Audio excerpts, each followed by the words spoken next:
My girlfriend was in bed with someone no one would ever dare imagine. I opened the door and witnessed the most devastating moment of my life, and that exact betrayal made me turn what was supposed to be their happiest day into a nightmare with no way out. Welcome to Storytime Reddit, everyone. I never thought I'd be writing these words, but my life shattered in a single afternoon that started off like any other. I'm a 26-year-old man. The woman I once loved and planned to spend my life with, her name is Shar, 24. We were together for 6 years, experiencing every emotional high and low, from being broke college students to finally landing a high-paying, stable job and planning our future together. But everything was destroyed in an instant, because of a betrayal I could have never imagined. With my own father. Shar and I met in college at a fraternity party. She was a freshman, I was in my third year. We hit it off right away, the chemistry was instant. From that night, everything just progressed naturally. We would often travel home together since our hometowns weren't too far apart. Every time I dropped her off or picked her up, I felt nothing but happiness. Our bond grew stronger over the years, and soon both our families knew about the relationship and supported it. After I graduated and started working in a city about a 3-hour drive away, Shar continued her studies. We kept up a long-distance relationship meeting during breaks, calling every night. I knew she was serious about school, especially when she said she wanted to study law. I respected and loved that about her ambition, her focus. Everything felt perfect. I had even started planning to buy a condo in the city for us to live in once she graduated and we began our life together. After she finished college, Shar moved in with me at my rented place back home. She told me she wanted to take a semester off before applying to law school. I supported her. I thought, this is our time to grow our home together. But maybe I trusted the wrong person too much. It started with little things. My daddy's name's Clark began calling Shar more often, and not just texting, but actual phone calls. One time, Shar was in the shower and her phone rang. I glanced at it and saw it was my dad. I picked it up. He sounded surprised to hear my voice, then stumbled through some excuse about calling Shar to ask about something she needed fixed in the apartment. It caught me off guard. I didn't recall Shar ever mentioning anything needing repairs, but I brushed it off. I told myself maybe my dad was just being friendly to the woman his son was serious about. After all, he was always a sociable guy, easy to get along with. What I didn't know was that all that friendliness was just the beginning of the most ruthless betrayal I'd ever face. Then came that day. A totally normal day. I left for work like usual. Shar kissed me goodbye and told me to have a good day. While driving, I suddenly remembered I had forgotten an important folder I needed for a 2 p.m. meeting. I figured I'd swing back home during lunch to grab it. That decision would end up collapsing my entire world. When I pulled into the apartment complex parking lot, I immediately noticed a familiar pickup truck, my dad's. I was surprised, but again, thought maybe he really did stop by to fix something. But the moment I opened the apartment door, I felt something was off. Clothes were scattered on the floor. My dad's work boots. Shar's underwear. All leading straight to the bedroom. Then, I heard it. The sound no one should ever have to hear. Moaning. The creak of a bed. My entire body froze. Only one question echoed in my mind. No way, no way. But deep down, I already knew the truth. I stood there as if I were glued to the floor. My mind was blank, and my heart was pounding so loudly I could almost hear the echo inside my chest. I knew I shouldn't walk into that room. I knew there are some things that, once seen, can never be unseen. But I walked anyway. Like a sleepwalker with no choice. My hands were shaking as I reached into my pocket and pulled out my phone. There was only one thought in my head. No one's going to believe this unless I record it. I bent down, picking up the clothes strewn across the floor. Hassan started walking toward the bedroom, filming what would become the most horrifying video of my life. The bedroom door, wide open. Not locked. Not even slightly closed. No caution, no shame. And right in front of me was a scene that would haunt me forever. My father, completely naked except for the white socks still on his feet, having sex with the woman I had loved for 6 years. The woman I thought would someday be the mother of my children. They didn't hear me. They were too lost in each other. I stood there for nearly a full minute, recording every second. And then I threw the pile of clothes straight at them. A blood-curdling scream erupted. Both of them scrambled, like they'd been stabbed. Shar screamed and threw a pillow at me. My father, no, that bastard, started stammering, begging me to stop recording. He walked toward me, trying to grab the phone from my hand. I shoved him back. He lost balance, hit the dresser hard, and crashed to the floor. Shar was still screaming. I turned the camera to her and asked coldly, "Do you have anything to say?" She just sobbed and stuttered. But to me, it all felt fake. I didn't want excuses. I wanted the truth. And I had seen it clearer than any words could ever explain. My father got up, panicked, struggling to pull on his pants, pleading with me over and over. "Don't tell your mother. Please, don't tell your mother." It made my skin crawl. I looked him straight in the eyes and said, "She deserves to know. If you don't tell her, I will."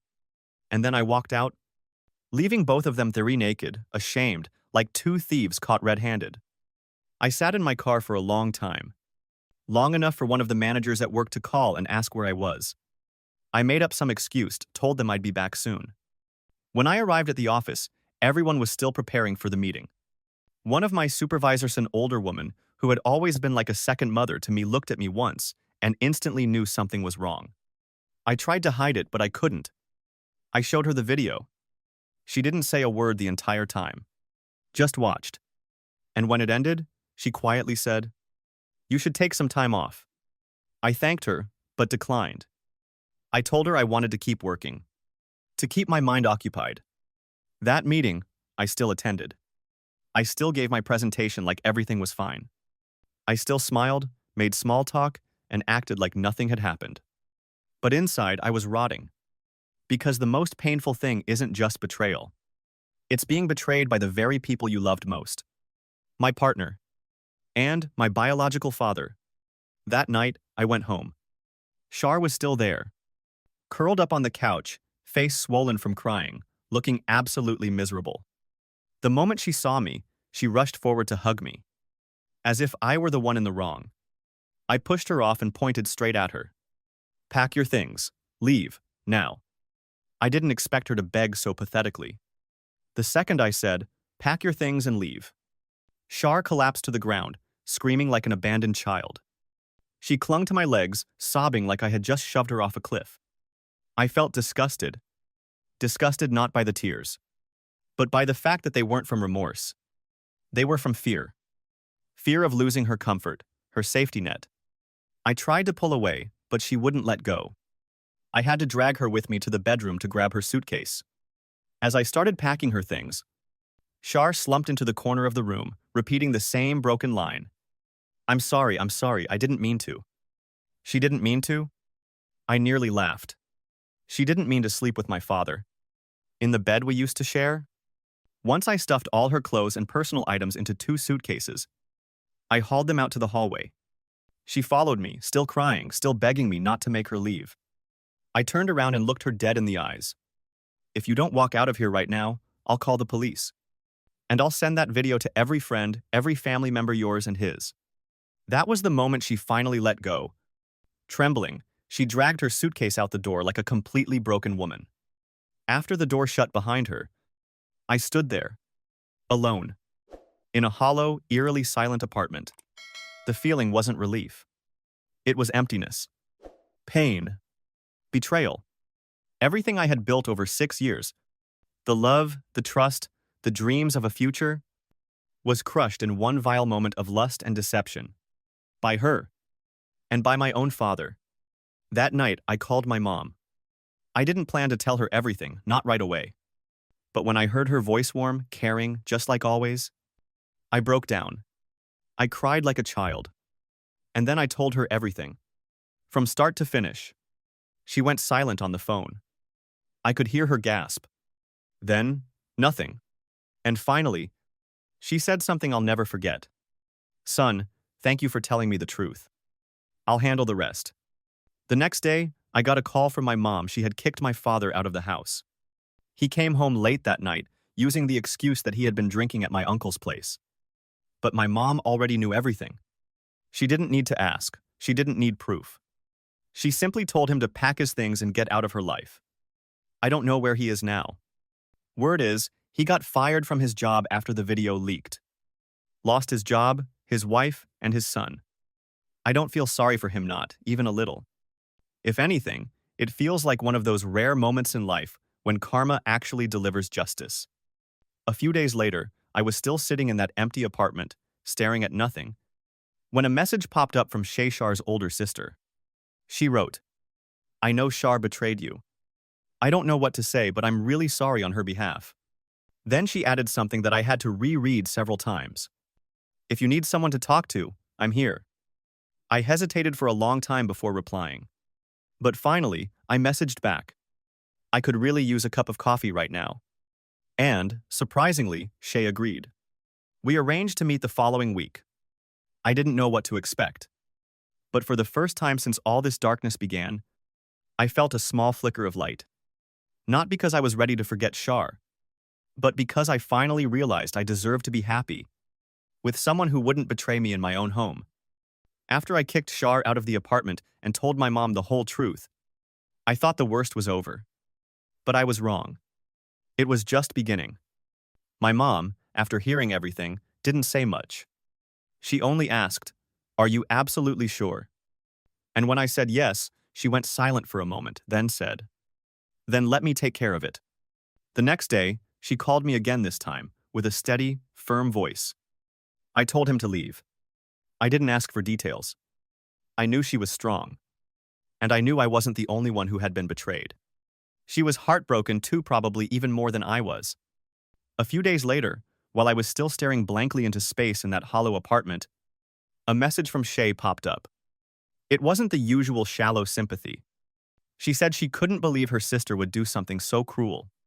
She told me she had always thought I was a great guy, and that if I ever needed someone to talk to, she'd be there. I hesitated. She was the sister of the woman who had cheated on me with my own father. But eventually, I messaged back. I really need a cup of coffee. We met at a small cafe in the city. Shay showed up looking simple, but still striking. She didn't ask any pitying questions. She didn't try to fix me. We just talked about life, about family, about how the people closest to us are capable of the most unimaginable things. She told me that her family was pressuring her to take Shar's side. But Shay refused. "Wrong is wrong," she said, "even if it's family." That coffee meeting lasted almost 3 hours. It wasn't a date, but it felt peaceful. For the first time in a long time, I felt heard, understood, not judged. When we parted ways at the cafe door, Shay gave me a soft smile and said, "If you'd like, maybe next time we could try something besides coffee." I nodded. Maybe, just maybe. I was finally stepping out of the shadows. But unlike those quiet afternoons, Shar didn't leave me alone. She started sending messages. First apologizing. Then blaming. Then begging. Sometimes she'd send 10 messages in a row, each one wildly different in tone. I was wrong. Losing you made me realize how much you meant to me. Then, if you cared about me, you wouldn't have pushed me away. And then, my family has turned their backs on me. I have no one left but you. I tried to ignore her. I kept telling myself, people need to know when to stop. But then she did something I never expected. She showed up at my mother's house, screaming and crying at the gate, accusing me of being heartless, claiming I was stealing her right as a mother, even though she had never truly fulfilled that role. I had to come down and ask her to leave. She refused. My mom stepped behind me, and for the first time she spoke up loud and clear. "Shar, go home. No one here welcomes you anymore." And then, the worst thing happened. Shar turned around, looked my mom dead in the eyes, and screamed, "You're the one who stole my husband. It's your fault I lost everything." I stood there, frozen. Shar's mother was stunned, completely speechless. She couldn't believe what she had just heard. But it didn't stop there. Shar lunged forward, about to slap her own mother. I had to jump in and restrain her. Neighbors started pouring out of their homes to see what was going on. One of them called the police. When the officers arrived, they ordered Shar to leave immediately. I took the opportunity to file for a restraining order. Not just for myself, but for her mother as well. The court approved it quickly. And so, I stood there and watched the woman I once loved with all my heart get led away in handcuffs. There was no sadness, no second thoughts, just the cold, undeniable sense that I had finally shut the last door on a nightmare that had gone on for far too long. And on the other side of that door, maybe, just maybe, was a new beginning. One I actually deserved. After everything, catching my girlfriend of 6 years in bed with my own father, hearing her scream at my gate, and then watching her turn around and blame her own mother, I thought things would end after the restraining order was granted. But I was wrong. Char's mother, still shaken from being insulted and physically attacked by her daughter, decided to move out for a while just to avoid any further drama. Before leaving, she said to me, "If you need anything, call me anytime. You're the only one I trust here." I hugged her tightly. It was heartbreaking to see such a kind woman suffer for the selfishness of her own child. I continued living alone in that apartment. The same one that used to feel so warm, now hollow and filled only with memories. But I made a decision. I wouldn't let myself drown in the pain. I hired a part-time housekeeper, focused on work, and poured the rest of my energy into emotional recovery. There were moments I sat in silence for hours. Not to wallow in sadness, but to ask myself a simple question. Can I ever truly trust anyone again? And then, Char's name resurfaced again. Not in person this time, but through waves of Facebook messages sent from dozens of fake accounts. At first, she apologized. "I was wrong. I didn't appreciate you when I had you." Then came the anger. "This is all your fault. If you hadn't been so cold after my pregnancy, I wouldn't have looked elsewhere." And then the begging. "I just want to see our child. Just for 1 hour, please." I stayed silent. I didn't reply to a single word. But then came the message that truly broke whatever patience I had left. In a long, rambling paragraph, she wrote, "You and my mother are obviously sleeping together. That's the only reason you turned your back on me so quickly." I didn't know whether to laugh or explode in rage. I thought Char had already hit rock bottom when she slept with my father. But Nosh found a way to dig even deeper. She had the audacity to accuse her own mother, a woman who gave up her career to help raise her grandchild, while Char was off chasing healing yoga sessions and abandoning her responsibilities. I didn't respond. I simply took screenshots of the entire conversation, printed it out, and forwarded it to my lawyer. It would serve as additional evidence in the upcoming custody battle. There was no doubt anymore. She wasn't mentally stable, wasn't responsible, and most of all, wasn't fit to be a mother. As for me, I've begun therapy. Not because I'm bitter, but because I refuse to become the kind of man who walks around jaded and distrusting of the world. I want to heal. Not for Char, but so that my son won't grow up with a father who's still bleeding on the inside. I've learned to accept that sometimes the people we love the most are the ones who hurt us the deepest.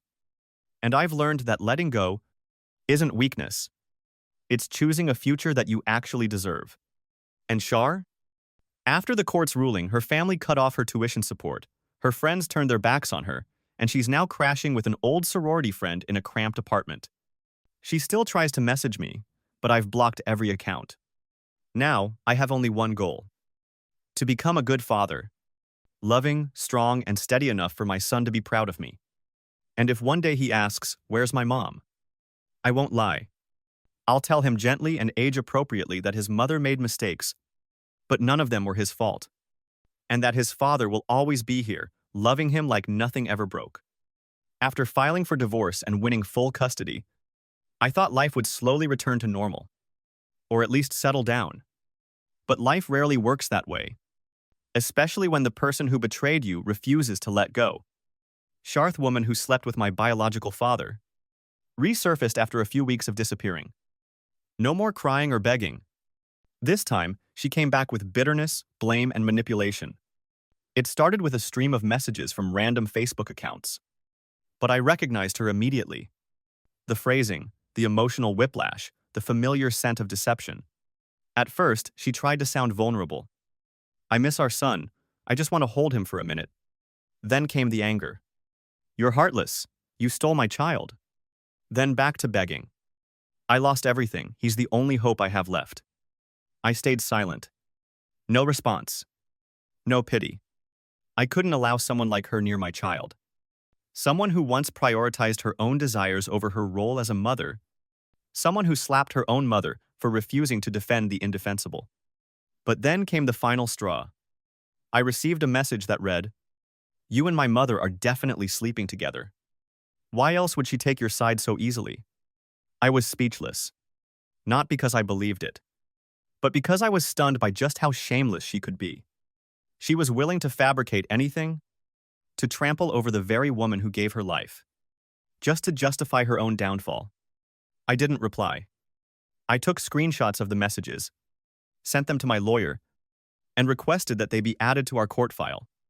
This wasn't about emotions anymore. It was about serious psychological instability, a dangerous lack of control. I knew I had to protect my son's future. He was too young to understand anything now, but I couldn't let him grow up in a toxic environment. So I began the process of requesting a no-contact order. A hard step, but a necessary one. I compiled all the evidence. The video of the affair, her threatening messages, and the sworn statement from Char's own mother, who still helps me care for our son. At the same time, I started rebuilding our life. I moved into a new apartment, quieter, more peaceful, and close to the preschool I planned to enroll him in. I hired a professional nanny, but Char's mother still stops by often to help. One day, she watched me hold my son and sighed. "You're a better man," she said softly, "than any man my daughter ever brought into her life." I didn't know whether to feel grateful or heartbroken, but I understood one thing clearly. I wasn't allowed to break. Not because of her. Not because of my father who, to this day, hasn't had the courage to look me in the eyes since the day I caught them. I live for my son, because he deserves to grow up surrounded by love, even if it only comes from one side. The restraining order was officially granted 2 months later. Char was legally prohibited from coming near my home, my son's preschool, or any place where my son and I live our daily lives. It wasn't a victory. It was a release. The night I received the court's decision, I held my son in my arms and whispered, "From now on, no one will ever hurt you again." And in that moment, for the first time after everything, I felt true peace. No more bitterness. No more doubt. Just me, my son, and a new beginning. One without lies, without betrayal, and without the shadows of the past. After gaining full custody and the restraining order, I thought life had finally stabilized. But then Char, the woman who betrayed me by sleeping with my own father, came back again, this time with a new game. One more toxic, more dangerous. She started playing the victim publicly. It began with teary-eyed posts on social media. "I lost everything because of one mistake. No one's willing to forgive me, even though I've begged on my knees." Reading those lines made me feel both amused and disgusted. One mistake? She slept with her boyfriend's father, hid it for months, and then blamed the victim? Sure, maybe it was just 1 minute. But it was a minute she spent climbing into bed with the man who was supposed to be her future father-in-law. But it didn't stop at posts. She started messaging people I knew. Old classmates, even my coworkers. Some forwarded the screenshots to me. Stories painting me as cold and heartless, claiming I was robbing a mother of her child despite her deep regret. A few people who didn't know the full story messaged me. "Hey, do you want to talk? Char seems really broken right now." I replied with just one line. "Do you want to see the video?" And just like that, silence. But what angered me the most wasn't just the game she played. It was the fact that she started spreading lies that I was having an affair with her mother. Yes, her biological mother. The woman who was living with me and helping raise our son. She didn't just send me messages. She made public posts, hinting things like, "Betrayed by both my boyfriend and my own mother. Is there a pain worse than that?" I didn't react. Not because I didn't want to, but because I knew. The more I responded, the more she would escalate. But her mother couldn't stay silent. One afternoon, she stood in front of me, tears rolling down her cheeks, and said, "I never thought my daughter could become someone like this. I'm so ashamed. But I also know you're the only family I have left now." I hugged her. Not like a man hugging a lover, but like a son embracing a mother who was slowly losing faith in her own blood. After that, I decided it was time for her to move out. Not because I wanted to push her away, but because I didn't want Shar using her as an excuse, accusing her mother of stealing her man. I rented a small apartment nearby for her, covered all the costs myself. She agreed, and since then, she visits her grandson every day for a while, then goes home. No one could say a word anymore. As for me, I began dedicating more time to therapy. Not because I was weak, but because I knew that if I didn't heal, I would turn into a bitter, angry man who shuts the world out. And I refused to let my son grow up in the shadow of resentment. Some nights, the memories still haunt me. The image of my father, the same man who used to walk me to school, the one who held my mother's hand at their silver anniversary, now flashes in my mind, naked, on top of the woman I once wanted to marry. There is no nightmare more brutal than that. I don't know if I'll ever be able to love again. But one thing is certain. The next woman who comes into my life, if there is one, will never enter through lies. And Shar? She's somewhere now, crashing on friends' couches. No school, no job, no family. She destroyed herself with her own cruelty and bottomless ego. And me? I've gone from the man who was betrayed to the father who now protects his child with everything he has left. I've chosen to step out of the emotional prison, and I will never return. I used to think the most painful part of betrayal was the moment you discover the truth. But it turns out, the hardest part is the days that follow. When you have to rise from the wreckage, wipe the blood from your own wounds, and keep living as if you weren't stabbed in the back by the very people you once trusted most. After the court ruling, it felt like everything was finally over.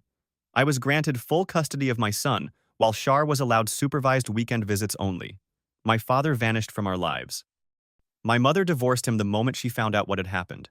Our family was shattered, trust completely broken, but at least I still had my son. He was the one reason I kept going. I decided to leave town. Every corner reminded me of pain. The cafe Shar used to love, the grassy field where I once planned to propose, the road I used to drive her home from school, all of it haunted me. I couldn't keep living with the ghosts of my past. So, I moved to a small city somewhere no one knew me, where no one would whisper behind my back. That's the guy whose girlfriend slept with his dad. I rented a small, quiet apartment warm enough for just the two of us. My son was still too young to understand what had happened. All he knew was that every morning, Dad was there making breakfast and taking him to the park. I turned each little moment into therapy not just for him, but for myself. As for Shar, she kept haunting me online. Even though I blocked every account, she kept creating new ones. The messages never stopped begging, blaming, then insulting. One time she wrote, "You ruined me. You took everything, my future, my family. I've apologized. Why can't you forgive me?" I never replied, not because I was still angry, but because to me, Shar was now part of a past that had no place in my future. What surprised me, though, was that Shar's older sister kept in touch even after everything. At first, I thought she was just being polite, trying to console me as an old acquaintance. But after a few conversations, I realized Shay was different. No fake sympathy, no empty words. She told me plainly, "I won't make excuses for my sister. What she did is unforgivable, but I still hope you can live well, and if possible, I'd like to be a small part of that life." It took me a long time to decide whether I should meet Shay for coffee. But that meeting, strangely enough, brought me the first sense of peace I'd felt in months. No pressure, no expectations. Just two people who had been hurt, trying quietly to heal. Shay works in the mental health field. She understood the kind of pain I was going through and never tried to fix me. Instead, she listened. She shared her own stories. And now and then, she would smile gently, like saying, "It's okay. We're going to be okay." I'm not rushing to define this relationship. I don't even know if I'm brave enough to love again, especially not someone who happens to be the sister of the woman who betrayed me. But one thing I do know, Shay is not Shar.